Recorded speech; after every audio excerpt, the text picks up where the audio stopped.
Hi, this is my review of Sorcerer Solitaire. This is a solo adventure for the Deluxe Tunnels and Trolls role-playing game.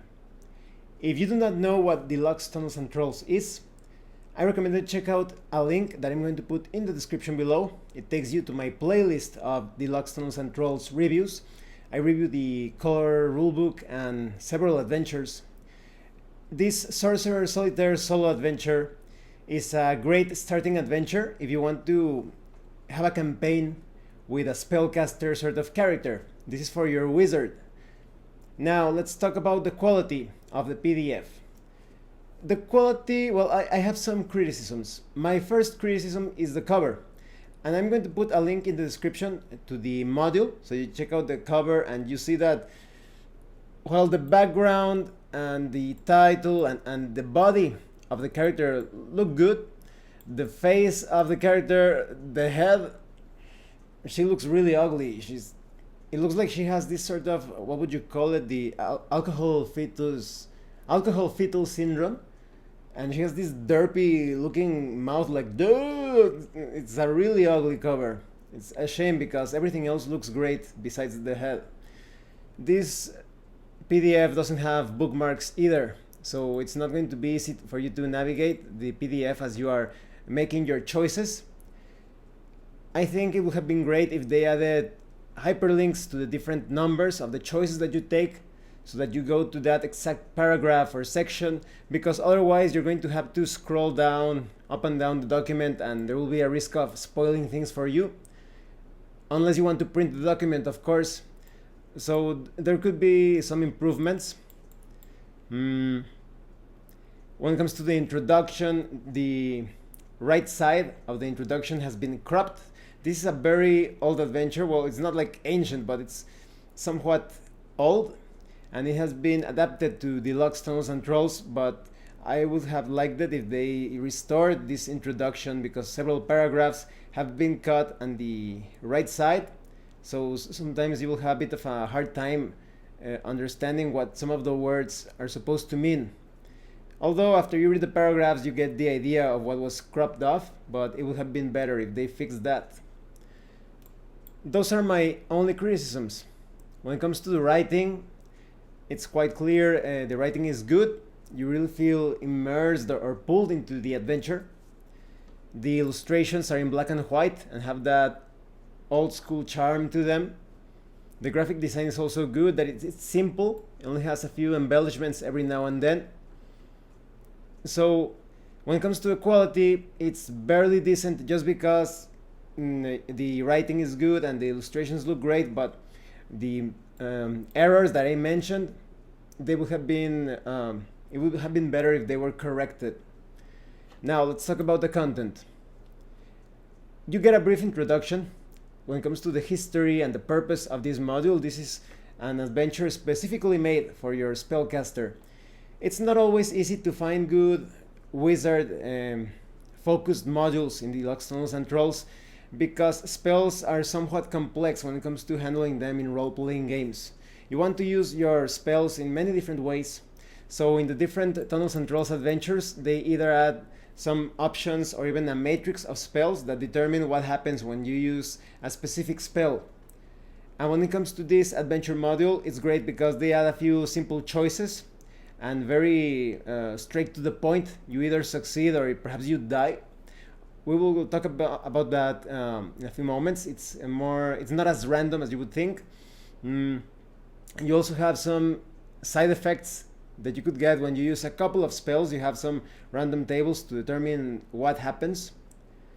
And after all of that, the adventure begins. This adventure is not heavy on the story. It's a haunted mansion sort of affair. You have this character that is a spellcaster. You could be anything, a sorcerer, a shaman, anything that you want in Tunnels and Trolls, but you never get a reason as to why your character is going into this haunted mansion. I had to think up some excuse as to why my characters were going into this mansion, because there were casualties. I basically figured out or imagined that there was this sort of school of wizards and they were quite competitive and they wanted to test themselves. and there was this rumored mansion that they needed to, that was cursed or haunted, or it had some really bad things inside. So my characters decided to go to test themselves to see if they found some treasure or something inside, and if they managed to come back out of it alive. So this haunted mansion, the thing that I like the most, I think, is that it's very atmospheric.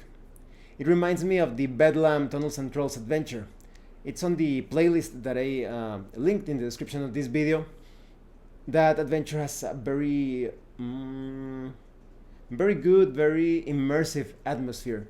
And when it comes to Sorcerer Solitaire, it feels like a blend of hammer horror with a bit of sword and sorcery horror. That is, you have some Robert E. Howard moments, but at the same time you have that classic hammer horror feel. You never know what's going to happen within the mansion as you're moving through different rooms and corridors and sections.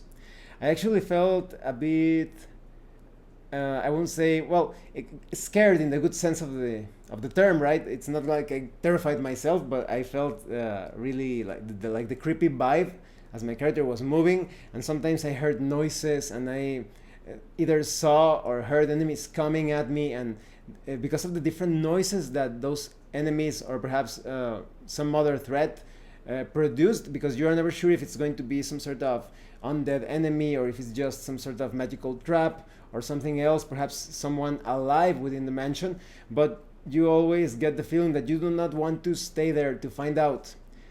You have different choices, that maybe you want to use a spell, or maybe you want to run away, or maybe you want to fight, and it always seems like the better choice was to run away. When it comes to the use of spells, it's quite they're quite decisive. Sometimes there is some sort of hazard or some very difficult place to navigate through, or there is an enemy and you only have one choice. You need to choose a spell to protect yourself or get rid of some problem or escape some danger. And if you make the wrong choice, your character is most likely dead. You could think that this is just too random, and in Tunnels and Trolls there is an element of randomness, but they actually give you some clues. As you are exploring this mansion, I recommend that you pay attention to the small details, because most of the time those details will reveal the correct spell choice for a particular encounter later on. Maybe you want to take some notes or you want to memorize things. I memorized the details so that it felt more, it exercised my memory, but it also felt like I was just there and I didn't have time to make notes. Now, when it comes to the regeneration of your whiz or creme, which is kind of like the mana in Tunnels and Trolls, they tell you that you regenerate 1 point every 3 paragraphs. So every 3 choices that you make, you regenerate 1 point. So magic is precious in this game. Unless you get lucky and you roll a character with a really high whiz score, you really have to pay heed or take into consideration when it's worth it to cast a spell. There are some very powerful cinematic moments within this adventure, even more so than other Tunnels and Trolls adventures. I don't know if you saw the movie of Solomon Kane. I'm going to put a link in the description below to my review of that film. And here there was actually a moment that I felt like Solomon Kane, even though in the movie Solomon Kane does not use magic. In the books there are some moments when he actually has to use the Staff of Solomon, but in the movie he does not. But there is a scene in the movie, and I don't want to spoil things for this module, that it reminded me so much of that particular battle, and that felt so awesome. And even I don't know if it's the same for all of the choices, but I got to a particular end game encounter, and that felt so cinematic, so powerful. It's probably the best Tunnels and Trolls final battle moments that I have had when playing all of those Tunnels and Trolls modules. They are awesome, they are really good, but with this Sorcerer Solitaire, the last encounter, it felt so cinematic, it felt so exciting, and you didn't know what was going to happen, and I got attached to my character, which is a wrong thing to do in Tunnels and Trolls, and I didn't want my character to die, and I was desperately trying to do everything that I could to escape that that particular moment unharmed. There are also going to be some interactions with non-player characters within this mansion. Don't think that it's just going to be traps and fighting and traps and fighting. There are going to be NPC interactions, and you can obtain some valuable things or information depending on how you choose to proceed. There are several ways to handle things, so it really does feel like a role-playing game adventure that you are playing with a game master. Something that I also really like of this adventure is the variety of encounters, of enemies and hazards, but that they all still felt quite tied up together. That is, they were in theme with the mansion, and at the same time this mansion also feels a bit more serious when compared to other Tunnels and Trolls adventures. Tunnels and Trolls has always been at its core a sort of fantasy action comedy sort of experience, and in this case it felt more like more heavy on the horror theme or horror style. I think there are some things that could be considered slightly comedic, but it still felt like horror comedy. So what do I think of Sorcerer Solitaire?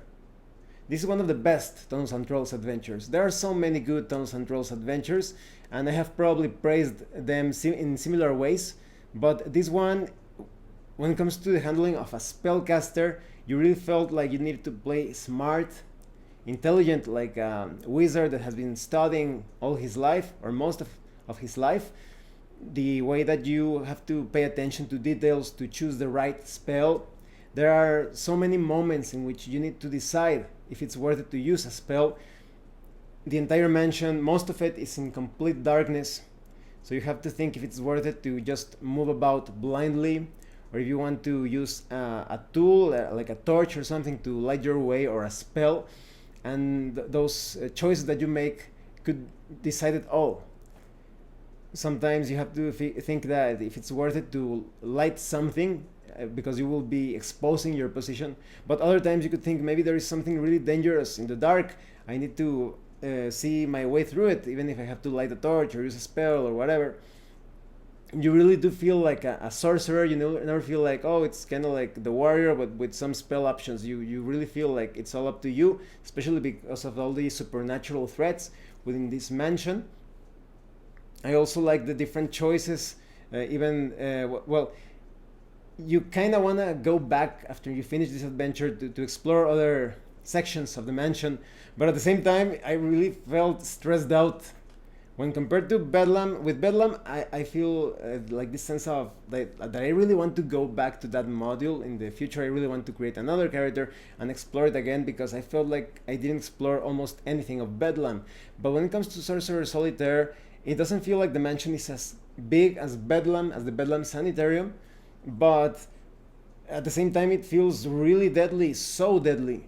So I feel just thinking about going inside of this mansion again gets me a bit stressed out, because I'm not someone who cheats when it comes to solo adventures. I'm not someone that, oh, my character died, well, let's pretend that didn't happen and I restore all his wounds or whatever. No, if my character dies, he dies, and I have to create a new one.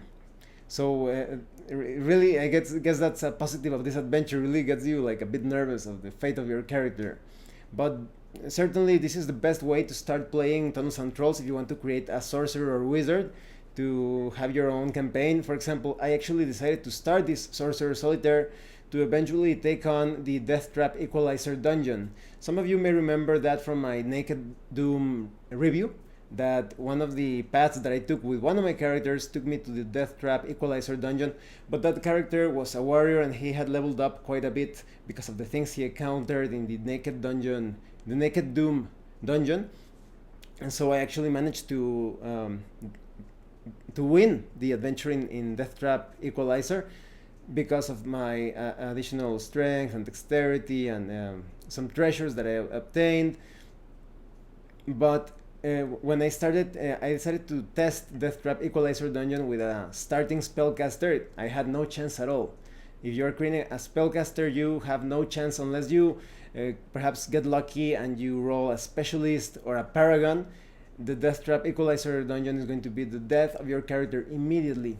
So I'm going to level up this wizard character that I created unless he gets killed. to see if he manages to get to the Death Trap Equalizer dungeon. And this Sorcerer Solitaire really got me into a good start.